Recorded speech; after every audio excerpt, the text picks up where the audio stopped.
예, 오늘은 구원과 믿음 세 번째 시간을 가지려고 합니다. 우리는 지금 이 베드로의 설교와 겉면이죠. 여기서 이 3천 명이 회개하고 구원받은 이 믿음의 사건, 복음의 사건 속에 있어서 이제 어떻게 이 구원의 역사가 일어나게 되었는지를 자세하게 지금 추적해 가고 있습니다. 그래서 제가 지난번에 말씀드렸던 가장 큰 주제 중에 하나가 구원이 가진 광대함과 방대하며 이게 그 크기의 넓이가 얼마나 크고 넓으냐라는 걸 설명드렸어요. 그래서 왜 그러냐면 구원은 우리의 영생이 걸린 문제잖아요. 이터널 라이프, 영원한 삶. 그죠? 자, 보세요. 이 땅에서 우리가 한 인생을 살아간다고 합시다. 그러면 어떤 사람의 인생이든지 그 한 사람의 인생을 갖다가 가볍게 볼 수 있을까요? 없어요. 어떤 사람이라도, 아무리 잘 살았던 사람이든 반면에 아무리 힘들게 살았던 사람이든 어떤 사람일지라도 그 한 사람의 인생을 갖다가 라이프 스토리를 전체 그 평생을 놓고 우리가 그 사람을 이야기할 때 그걸 가볍게 한마디로 그거 뭐 그냥 그래 이렇게 말할 수 있는 인생은 아무도 없어요. 그 안에는 누구도 그죠? 상상하지 못할 어마어마한 스토리들이 그 인생 속에 다 담겨져 있거든요. 아니 100년도 못 사는 인생 속에도 그 어마어마한 스토리들이 그렇게 펼쳐지는데 한면 우리가 영원한 삶을 살아야 되는 그 구원의 삶, 영생의 삶이 지금 주제인데 이게 어떻게 한 번만에 한마디로 이건 이런 거야 그렇게 정의될 수 있겠느냐는 거예요. 그렇지 않다라는 거예요. 그래서 제가 이것을 구원이 가진 다양한 이 측면을 이 렌즈라고 하죠. 스펙트럼이라고 하죠. 이 렌즈를 통해서 확인해 가고 있죠. 예를 들어서 세상도 마찬가지잖아요. 선글라스를 끼고 세상을 보면 어떻게 돼요? 어둡게 보이겠죠. 빨간 안경을 끼고 보면은 빨간색으로 보이겠죠. 마찬가지예요. 이 구원도 우리가 어떤 렌즈를 가지고 이 구원을 바라보느냐에 따라서 그 구원에 빛나는 색깔이 다양하게 빛이 난다라는 이야기를 했어요. 그래서 이제 우리가 지난 시간에 회개라는 렌즈와 세례라는 렌즈와 성령을 선물로 받는 것, 다시 말하면 중생이라고 했죠. 이 중생이라는 세 가지 렌즈를 통해서 구원이 가진 그 크기를 확인했고요. 그 아름다움을 확인했고요. 오늘은 이제 두 가지 다른 렌즈를 가지고 또 말씀을 살필 텐데요. 첫 번째 렌즈는 약속이라는 렌즈예요. 이 약속이라는 것을 가지고 이 구원이 가진 그 아름다움을 살필 것이고요. 두 번째는 소명이라는 렌즈예요. 소명. 부르심이죠. 콜링. 이 콜링에 대한 부분을 가지고 이 구원을 살피려고 합니다. 원래는 제가 패약한 세대로부터의 구원, 구출 이것까지 했거든요. 세 번째까지. 아시잖아요. 제 스타일. 하면 끝이 없어. 너무 길어. 여러분들에게 고문일 것 같아가지고 여러분들 위해서 쫙 잘랐어요. 그래서 두 가지만 합니다. 고맙죠? 반응이 없는데 세 번째까지 할까요? 하여튼 그래서 오늘은 딱 두 가지, 이 두 가지 주제를 가지고 말씀을 나누려고 합니다. 과연 성경은 이 약속이라는 렌즈를 볼 때 구원을 우리에게 어떻게 설명하고 있으며 또 소명, 부르심이라는 렌즈로 이 구원을 확대해서 볼 때 이 구원이 어떻게 빛나고 있는지 오늘 말씀을 통해서 우리가 확인하려고 해요. 첫 번째 약속과 구원입니다. 약속이라는 렌즈를 통해서 구원을 볼 때 우리가 어떻게 빛나고 있는지 본문 말씀을 읽으면서 시작해 보겠습니다. 자, 사도행전 2장 39절 같이 봅시다. 시작. 이 약속은 너희와 너희 자녀와 모든 먼 데 사람 곧 주 우리 하나님이 얼마든지 부르시는 자들에게 하신 것이라 하고. 그래서 이제 이 39절에 이 약속은 이란 말로 시작하고 있어요. 근데 이 약속이 뭐냐면 여기 38절에 나온 앞에 주어지는 이 구원에 대한 이야기들이에요. 38절을 제가 읽어 드릴게요. 잠깐 풀이해 드려야 되니까. 자, 보세요. 37절부터 읽을게요.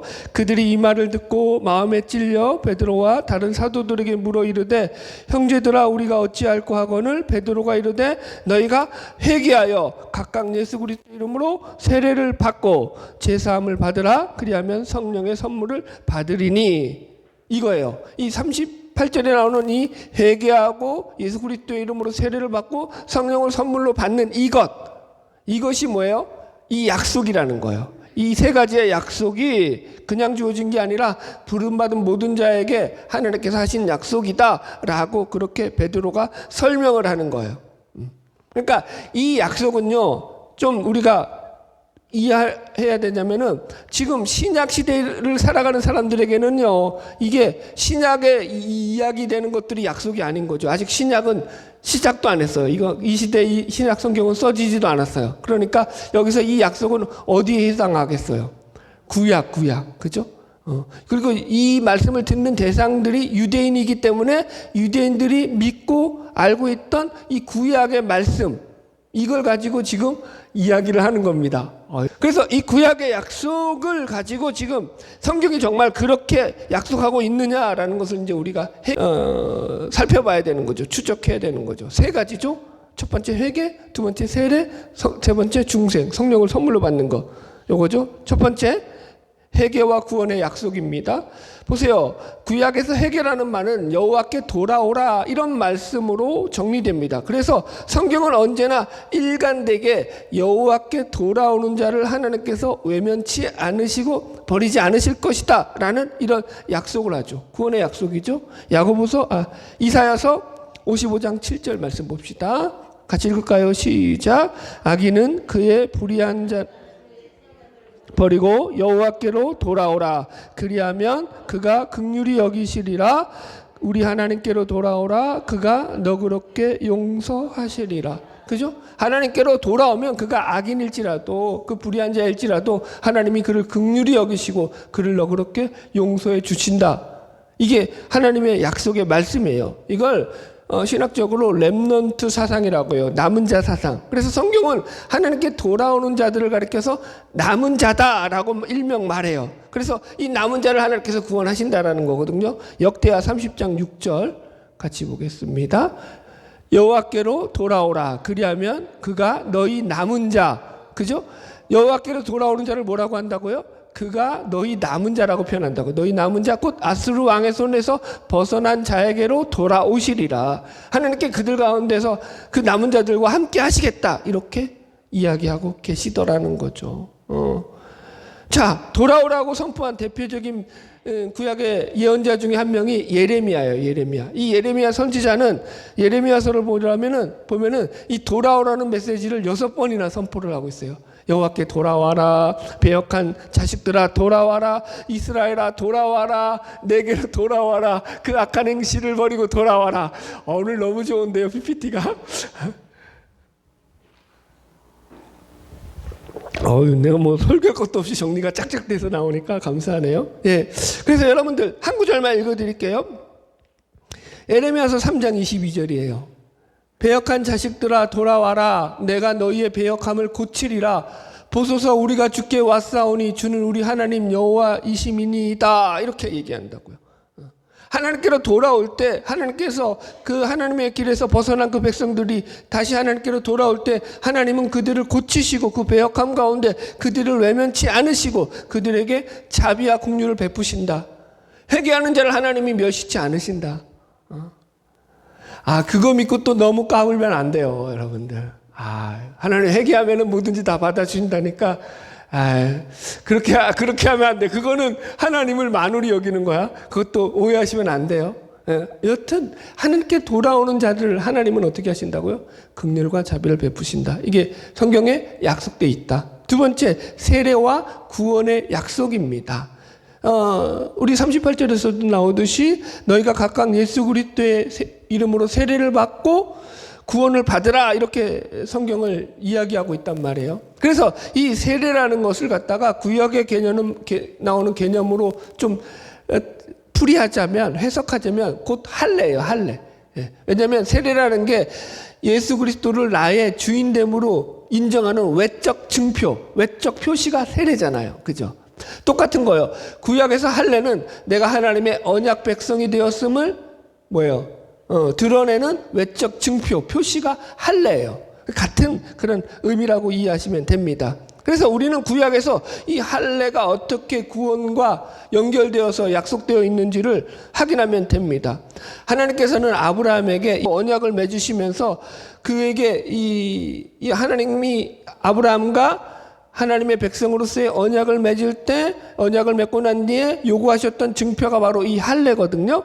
창세기 17장 9절로 10절 같이 봅시다. 시작. 하나님이 또 아브라함에게 이르시되 그런즉 너는 내 언약을 지키고 내 후손도 대대로 지켜라. 너희 중 남자는 다 할례를 받으라. 이것이 나와 너희와 너희 후손 사이에 지킬 내 언약이니라.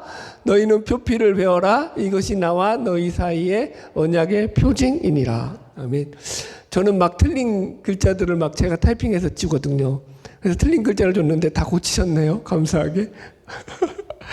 하여튼 그죠? 뭐라고 나와 있다고요? 하나님께서 그 언약 백성을 삼은 그 백성들에게 그들을 할례를 행하라고 말씀하시면서 그들 가운데서 이제 하나님께서 언약을 맺으신단 말이에요.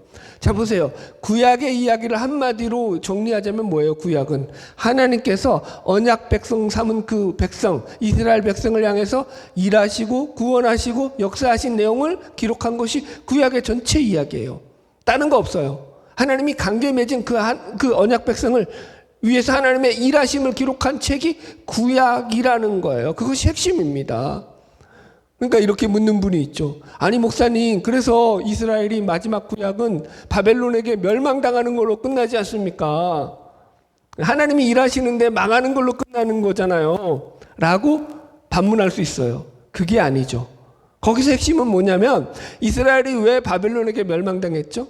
하나님이 언약을 안 지켜서 망했나요? 이스라엘 백성들이 하나님께로 돌아오지 않아서 망했나요? 후자죠, 후자.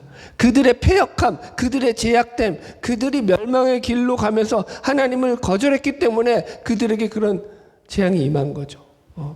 그걸 착각하면 안 돼요, 여러분들.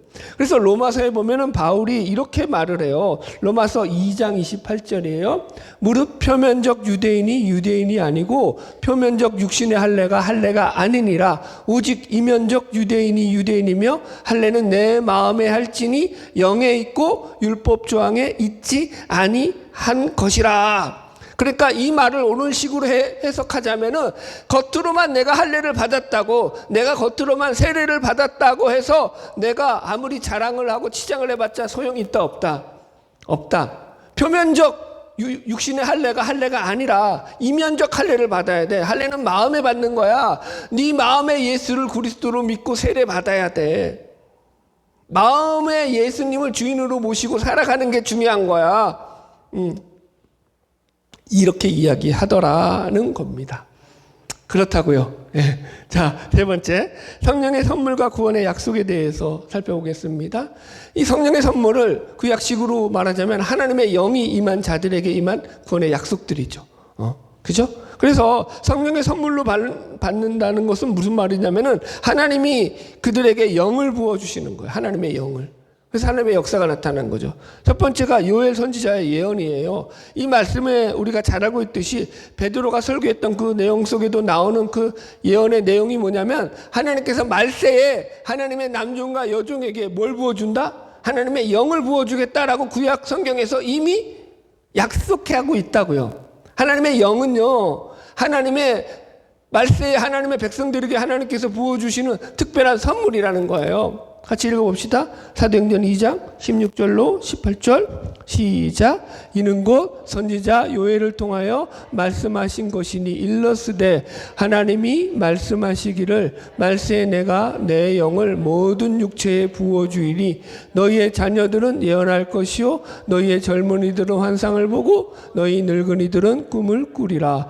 그때 내가 내 영을 내 남종과 여종들에게 부어주리니 그들이 예언할 것이요. 그죠?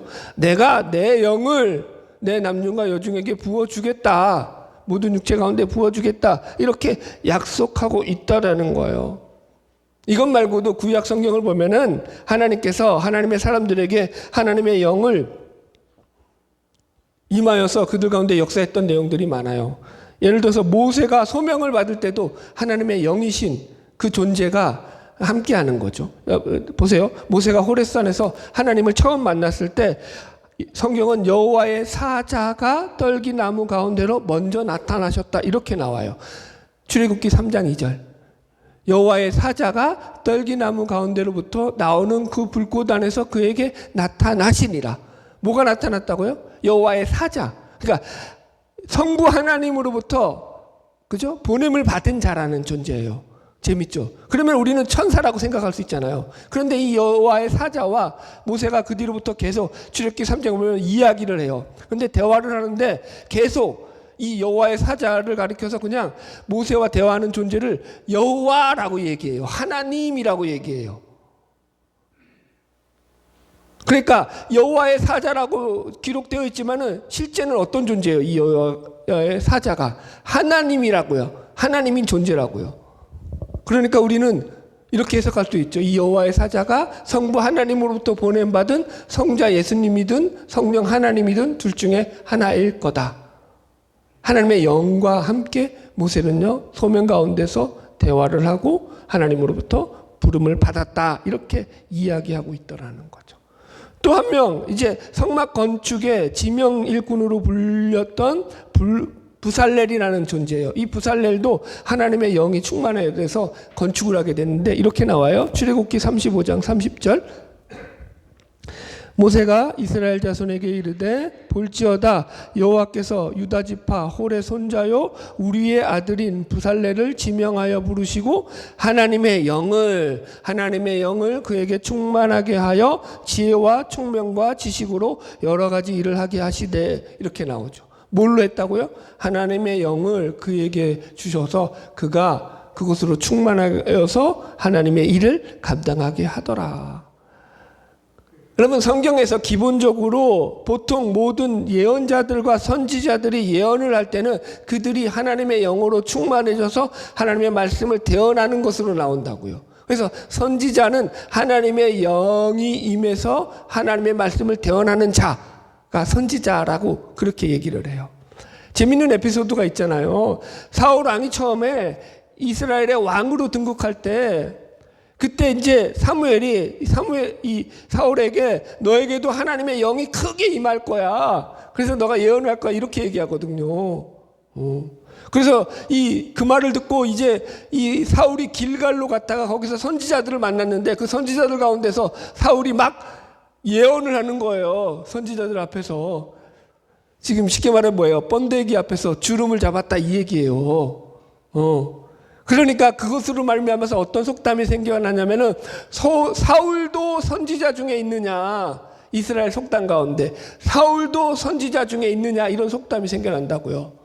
비유를 하자면 선지자는 하나님의 영이 임해서 예언을 하는 자라는 그런 것을 지금 우리에게 보여주고 있는 그런 내용이 되더라, 여러분들.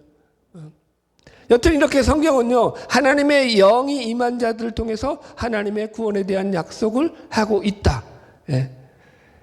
세 가지 이해하셨어요? 어쨌든 지금 빨리빨리 좀 진도를 뺏긴 했는데 자 보세요. 한번 이렇게 얘기를 해드릴게요. 이제 좀 편하게 해드립시다. 비유를 들어드릴게요. 하나님의 약속이 우리의 구원과 연결점을 찾아보자고요. 현실적으로 적용시켜 보자고요.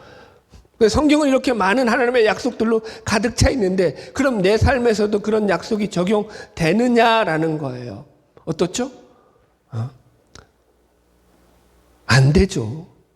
아브라함이 그죠? 하나님 앞에 이제 부름을 받고 내가 너한테 자식을 줘서 네 자식으로 번성하게 할 거야. 하늘의 별과 같이 할 거야. 약속을 하셨단 말이에요. 그런데 아브라함이 99세가 됐는데 또 씨가 있었어요, 없었어요? 자식이 있었어요, 없었어요? 없었다고요. 답답하죠. 미치는 거예요. 성경이 뭘 말하는지 알겠어요? 당장에 우리 눈으로는 하나님의 약속이 우리에게서 안 믿어진다고요. 그게 실현될 것 같지 않다고요. 현실적으로 불가능해 보인다고요. 갑갑하죠. 답답하죠. 현실은 그래요. 암담하죠. 그 시간 속에서 내가 이 답답한 현실 속에서 하나님의 약속을 정말 붙잡고 가도 되느냐, 이걸 우리들에게 늘 성경은 요구하고 있고 그 요구 가운데서 우리의 믿음을 확인시키는 거죠. 여러분 여러분 하나님의 약속을 붙잡고 살 만큼 그렇게 만만한 인생, 나도 그런 인생 살아봤으면 좋겠다니까요. 하나님의 약속을 탁 믿음으로 붙잡고 나는 하나님의 약속이면 뭐든지 만사오케이 내 인생은 하나님 앞에서 충만한 삶을 살아갈 수 있습니다. 이렇게 살면 얼마나 좋겠어요. 인생이 그렇게 호락호락하지 않는 거죠. 늘 전전긍긍하면서 하루하루를 견뎌내면서 그럼에도 불구하고 그 하루를 견딜 수 있는 그 힘을 하나님의 약속이라고 하는 성경에 주어진 그것을 붙잡고 견뎌나며 살아가는 것이 우리의 신앙이라는 거예요. 제가 여러분들에게 드리고 싶은 권면은 그거죠. 그래서 잘 견디시라고, 잘 버티시라고. 오늘도 교회 나오셔서 참 잘하셨습니다. 교회까지 나오셨으면 잘하신 거야. 여러분, 더 잘하려고 하지 마세요. 그냥 여기까지만 하셔도 괜찮으셔요. 그냥 하루하루가 그냥 하나님 안에서 이 약속이 나한테서 나는 약속 따위 몰라 하고 그렇게 살지 않은 것만으로도 잘하신 거예요. 그냥 날마다 우리에게 주어진 이 시간들 속에서 하나님의 약속이 분명히 성경 속에서 성취되었음을 확인하면서 믿음으로 승리하는 저와 여러분 되기를 주의 이름으로 소망합니다. 두 번째, 구원과 소명입니다. 구원과 소명. 이 소명이라는 렌즈를 통해서 구원을 들여다볼 때 과연 이게 어떻게 빛나고 있는지 보겠습니다. 다시 사도행전 2장 39절 본문 말씀을 다시 읽어볼까요? 시작. 이 약속은 너희와 너희 자녀와 모든 먼 데 사람 곧 우리 주 하나님이 얼마든지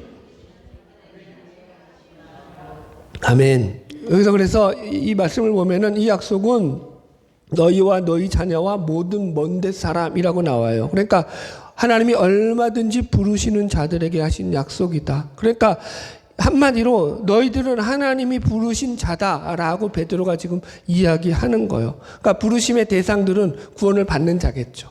그죠? 누구나 부르지 않으셔요. 이게 참 신기한 거죠, 여러분들. 성경은 철저하게 하나님이 구원하시는 그 백성들에게 반드시 하나님의 부르심이 따라온다. 하나님의 부르심이 없다. 그럼 그 사람은 아직 구원받은 자가 아니다라고 이걸 연결시켜서 이야기해요. 그래서 지금도 베드로가 그들에게 세례를 주기 전에 했던 말이 너희들은 하나님이 부르신 자야 라고 지금 못을 박는 거예요. 이 이야기를 먼저 전하는 거죠. 그래서 지금 너희가 마음에 하나님의 말씀을 듣고 찔림을 받아서 어찌할꼬 회개하고 예수 이름으로 세례를 받고 성령을 선물로 받는 이 모든 것들이 너희들의 어떤 의지적인 결단이나 노력이기 이전에 하나님이 너희를 먼저 부르심으로 말미암아 너희에게 주어진 놀라운 선물이야. 이 이야기를 한다고요. 여러분들. 이런 거죠. 여러분들이 여기 나온 게 물론 여러 모습으로 나왔겠죠. 여러 이유로 나왔겠죠. 그러나 여기 나온 가장 큰 이유 중에 하나를 들자면 하나님의 부르심이라는 거죠. 이것도. 네.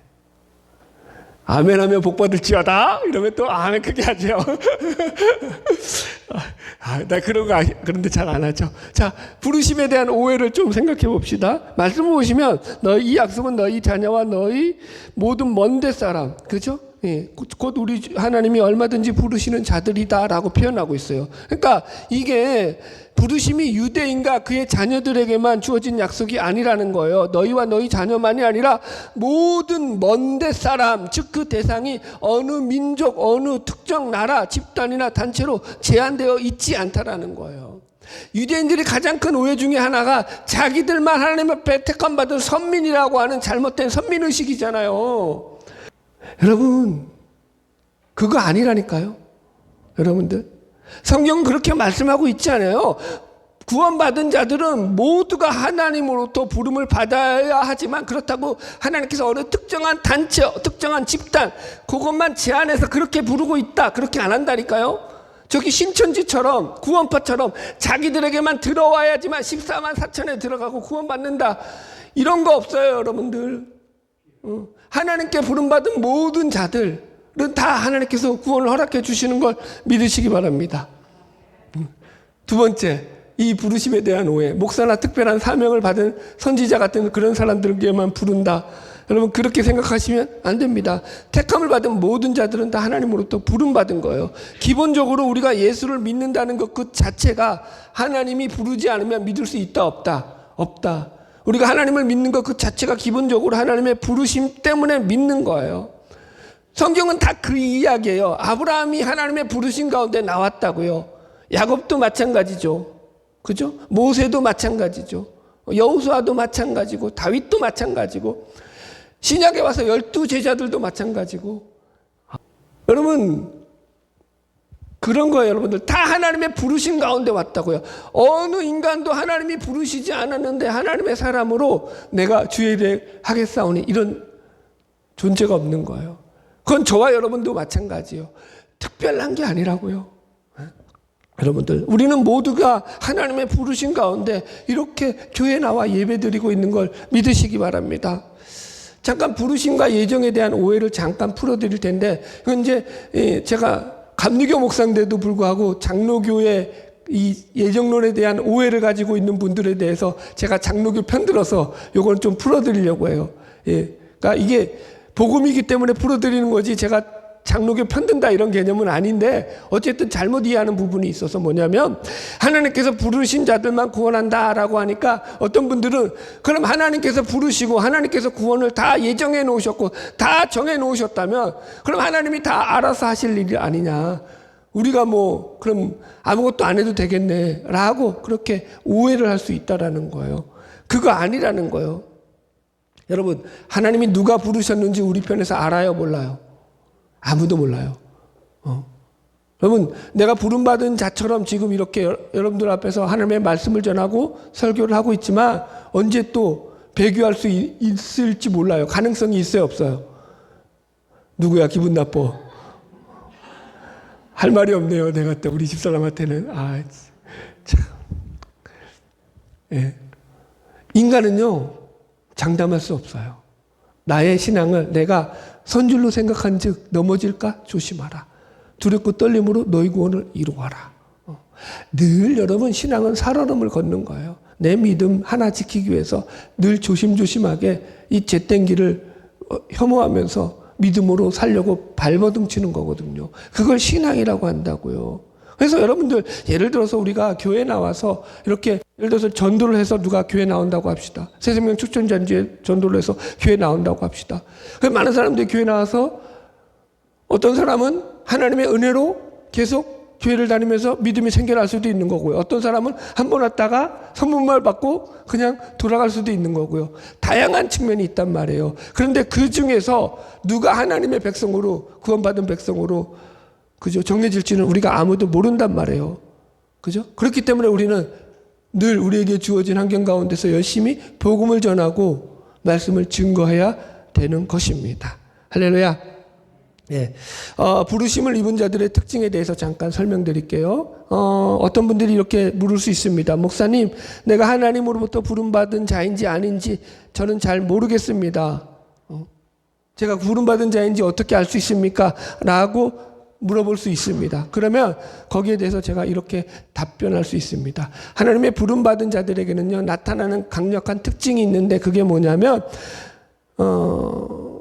그 삶이 전인격적인 변화가 일어나요. 전인적인 변화가 일어나요. 하나님이 내가 너를 내 자녀로 부르겠다라고 내 마음속에서, 내면 속에서 하나님의 부르심의 음성이 들리잖아요.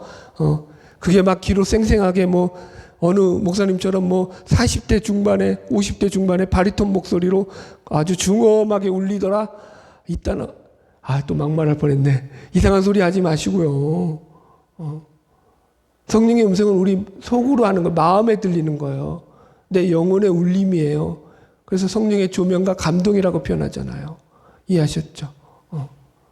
그래서 그런 음성을 듣게 됐을 때 내 마음속에서 변화가 생겨나는 거예요. 이걸 다른 말로 표현하자면 믿음이에요. 믿음이 생겨나는 거예요. 그래서 어떤 일이 발생하냐면 지정의의 변화, 지적인 것, 지식적으로 내가 하나님을 알고 싶어하는 열망이 생겨나요.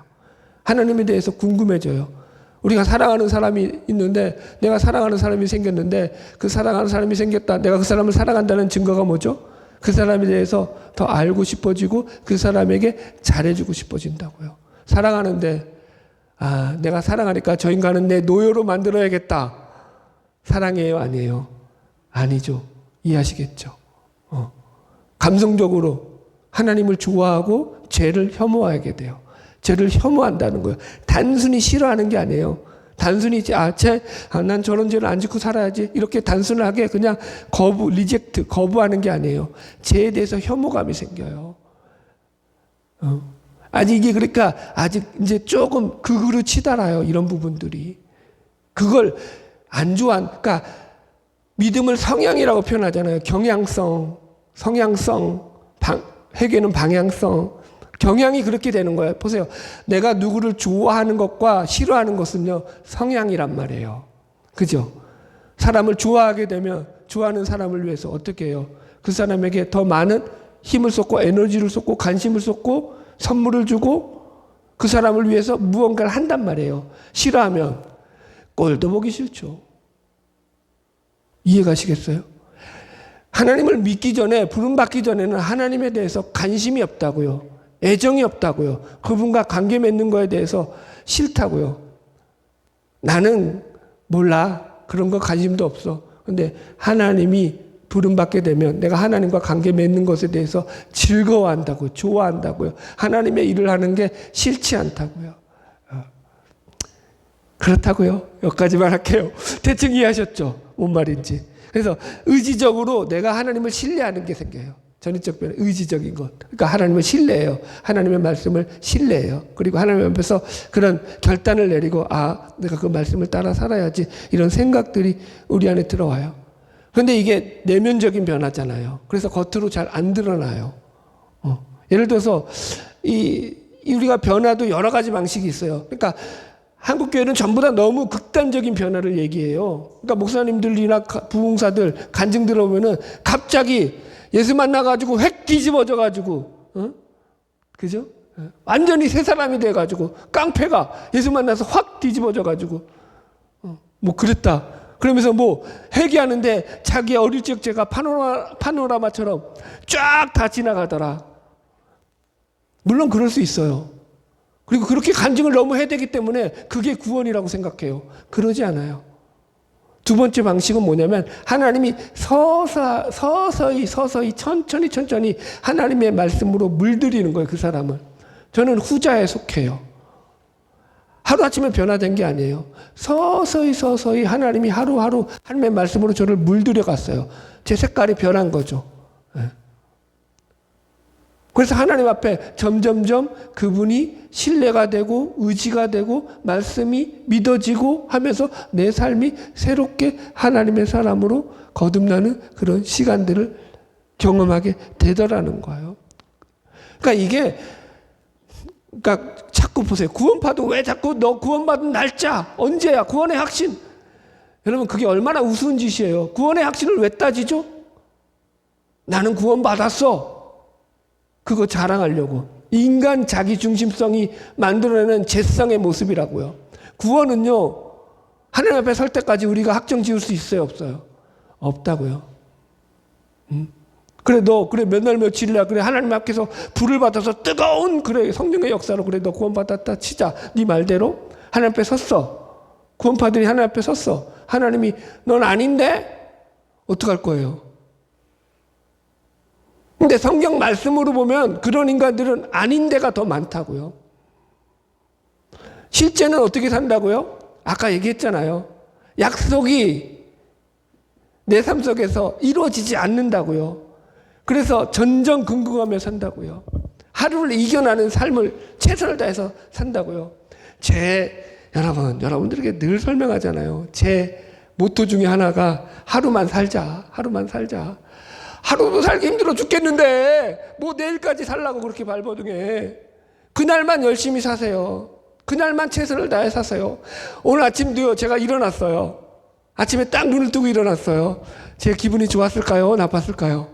이거 되게 웃기긴 한데 죄송해요. 이런 사적인 얘기해서. 근데 별로 안 좋았어요. 너무 솔직해서 탈이야. 우리 집사람한테 욕먹어요. 맨날. 제발 다 털어놓지 좀 말고 그만 좀 해라. 그런데 아침에 일어났는데 진짜 기분이 안 좋았어요. 오늘도 하루를 살아내야 되는구나. 잘 살아봐야지 뭐. 그리고 시작을 했어요. 여러분 매일매일이 그래요. 매일매일이. 그리고 하루 열심히 사는 거죠. 여러분 보세요. 제가 설교 열심히 준비한 것 같아요? 대충 한 것 같아요? 그죠? 고마워요. 나중에 나한테 오세요. 커피 사드릴게. 열심히 준비했어요. 어제 하루 통틀어서 열심히 했다고요. 그런데 말씀 준비하고 자신감이 있었을까요? 없었을까요? 없었어요. 우리 집사람한테 그러죠. 난 말씀이 마음에 안 들어. 이거 전해가지고 성도들한테 무슨 은혜를 끼치겠어. 답답하다. 저는 그래요. 저는 제 속이 그렇다고요. 여러분, 우리가 부르심 받았다. 소명이라는 게 되게 그러니까 웅장해 보이고 약속이라는 게 너무 커 보이니까 우리와는 잘 안 맞는다고, 현실 속에서. 하나님의 부름을 받으면 뭔가 그죠? 내가 하나님의 부름을 받은 그런 선지자와 그죠? 무슨 이사야처럼 삐까뻔쩍한 무슨 뭘 만들어야 되고 세워야 되고 이루어야 될 거 아니에요. 결론의 말씀으로 바로 갈게요. 보세요. 소명을 받아서 내가 하나님 앞에 부름을 받아서 살잖아요. 그런데 그 삶은요, 늘 밑바닥으로 청소하면서 기어갈 때가 많아요. 여러분, 제가 하나님 앞에서 소명을 생각할 때마다 제일 납득되지 않았던 부분이 이런 거였어요. 하나님이 나를 쓰시겠다고 부르셨다면 그래도 최소한 부르심에 합당하게 뭔가 좀 그래도 쓰임 받을 만한 그런 좀 건더기가 있게 저를 좀 쓰셔야 되는 거 아닙니까? 맨날 밑바닥 청소만 하라고 하면 어떡하십니까? 안 보이는 거죠, 여러분들. 부르셔놓고 그래놓고 답을 하셔요? 안 하셔요. 침묵하셔요. 매일매일 견디기 힘든 답답한 현실 속에서 그 속에서 어떡하든지 살아내라, 그런 요구를 하셔요. 나는 뭔가 좀 폼나고 모양사냐고 그런 일을 하고 싶은데 하나님은 너가 신음하고 있는 그 자리에서 버텨라. 그것이 내가 너를 부른 자리다. 이렇게 말씀을 하십니다. 그래서 이 막막한 현실을 마주하면서 답답한 시간들을 꽤 오랫동안 견뎌내왔습니다. 그 끝이 보이지 않는 길고 지루한 그 시간들을 보내고 난 뒤 드디어 납득하게 된 것이 하나 있는데, 그게 뭐냐면은 내가 틀렸고 그분이 옳았구나. 내가 틀렸구나. 그 고난의 긴 터널 속에서 얻은 답이에요. 제가 얻은 답이에요. 마치 진주와 같죠. 진주는 어떻게 생겨났죠? 조개의 진주와 같은 거죠. 조개 안에 진주는요, 처음부터 진주가 아니라 잘 알잖아요. 조개 안에 이물질, 조개 껍질 같은 이런 모래알 같은 이물질이 들어왔을 때 까칠까칠하니까 거기에 자꾸 이물질을 감싸는 그 액들을 발산해내는 거 아니에요. 그게 계속 발산돼서 싸고 그 이물질을 싸다 보니까 나중에 커다란 아름답게 빛나는 영롱한 진주가 되더라. 딱 그거죠. 우리가 그런 존재들이라는 거예요. 잘 이기세요, 여러분들. 답답하더라도 견디세요. 그 시간들이 결코 헛되지 않습니다. 생각해 보십시오. 아브라함이 하나님 앞에 부름받고 99세까지 자식이 없었을 때 그 속이었겠습니까? 여러분, 야곱은요, 바로왕 앞에 섰을 때 내가 130살인데 험악한 세월을 살았나이다. 험악한 세월의 원뜻이 뭐냐면은 쉽게 말해서 이게 뭐예요? 이 벌레 먹은 사과 같은 거예요. 흠집 많은 그런 인생. 여기저기 상처 투성이인 그런 인생, 고난 속에서 그런 험악한 세월을 살았다라는 고백이에요. 저는 신자의 삶이 야곱의 삶과 같다라고 생각을 해요. 그래서 그러나 왜 이렇게 험악하지? 다르게 생각할까요? 나도 우리들의 바람은 늘 뭐죠? 요셉의 삶. 그것도 전반기가 아니라 후반기. 빛나는 인생과 같은 그런 삶이죠.